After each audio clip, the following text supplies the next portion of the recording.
Pâques juive était proche et Jésus monta à Jérusalem. La Pâques, si vous vous rappelez, c'était un temps de célébration pour le peuple juif. C'était une grande fête pour se rappeler comment Dieu les avait délivrés de l'esclavage en Égypte. Et pour célébrer la Pâques, ils sacrifiaient un agneau, ils mangeaient ça avec des herbes amères, comme ils avaient fait la dernière nuit de leur captivité. Les gens venaient de partout pour célébrer à Jérusalem, car c'est là qu'il y avait le temple, la maison de l'Éternel. Et Jésus étant juif, eh bien, il montait à Jérusalem pour la Pâque. Mais arrivé au temple, au lieu de voir des personnes prier et adorer Dieu, le temple ressemblait plus à un marché bruyant. Il trouva des vendeurs de bœufs, de brebis, de pigeons, ainsi que des changeurs de monnaie dans le temple. Donc, dans la cour, il y avait tous ces commerçants qui vendaient des animaux pour les voyageurs, pour qu'ils puissent offrir en sacrifice. Mais ils vendaient à des prix exorbitants. Ils en profitaient pour faire de l'argent. Ça veut dire qu'ils demandaient beaucoup trop pour qu'est-ce que ça valait.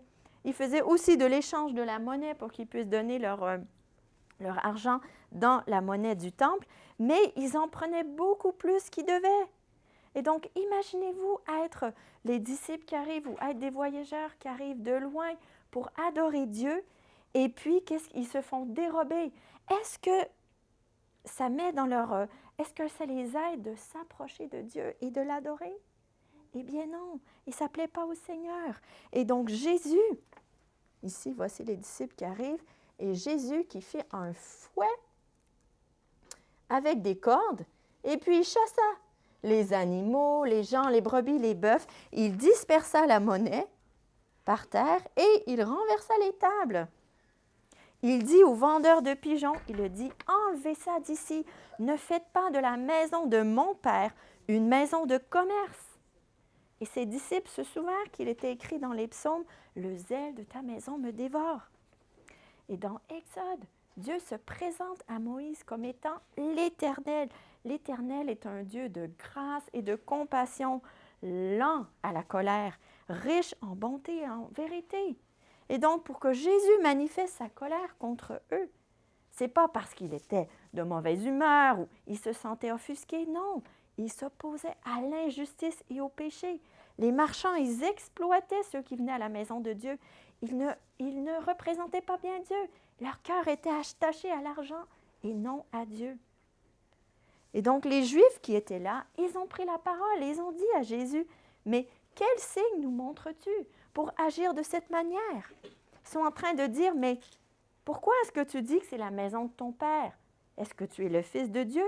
Montre-nous un signe pour prouver que tu es le Fils de Dieu. » Et puis Jésus leur dit, « Détruisez ce temple en 3 jours et je le relèverai. » Et les Juifs ont dit, « Mais il a fallu 46 ans pour construire ce temple et en 3 jours, toi, tu vas relever ce temple. » Parce que c'est vrai que Hérode, il avait commencé à restaurer le temple depuis 46 ans. Il était immense, il était gros, il était super magnifique. Comment est-ce que Jésus pourrait le reconstruire en 3 jours? Mais cependant, Jésus parlait du temple de son corps. Et donc, c'est pourquoi Jean nous dit que quand il a été ressuscité, les disciples se sont souvenus de qu'est-ce que Jésus avait dit et ils ont cru à l'Écriture et à la parole. Parce qu'il y a beaucoup de choses que Jésus a dit qu'ils n'ont pas compris tout de suite. C'est seulement plus tard qu'ils ont compris. Et Jésus est Dieu. Et le vrai signe qu'il est Dieu, c'est que 3 jours après sa mort, il est revenu à la vie. Et Jésus, il a annoncé bien à l'avance. Mais à ce moment-là, qu'est-ce que les disciples ont vu? Ils ont vu, qu'on replace les choses un petit peu, l'importance que Jésus accordait à honorer Dieu. Avant d'accomplir beaucoup de miracles, Jésus va accomplir beaucoup de miracles. Il va montrer l'importance de mettre Dieu en premier. Et donc, je mets ici toutes les gens qui sont là pour écouter sa parole, pour honorer Dieu, pour le mettre en premier. Et c'est une question qu'on peut se poser aussi pour nous. Est-ce qu'on met Dieu en premier dans notre vie? Est-ce qu'on met les choses de côté dans notre vie qui nous empêchent d'adorer Jésus et de lui donner toute notre adoration parce qu'il le mérites. On prie?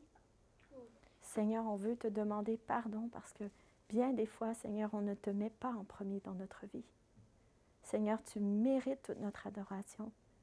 Tu es le Dieu de tout l'univers. Tu es le roi de gloire. On veut te dire ce matin qu'on veut t'adorer. Donne-nous des cœurs, s'il te plaît, d'adorateurs. Et c'est dans le nom de Jésus qu'on te prie. Amen. Merci les enfants.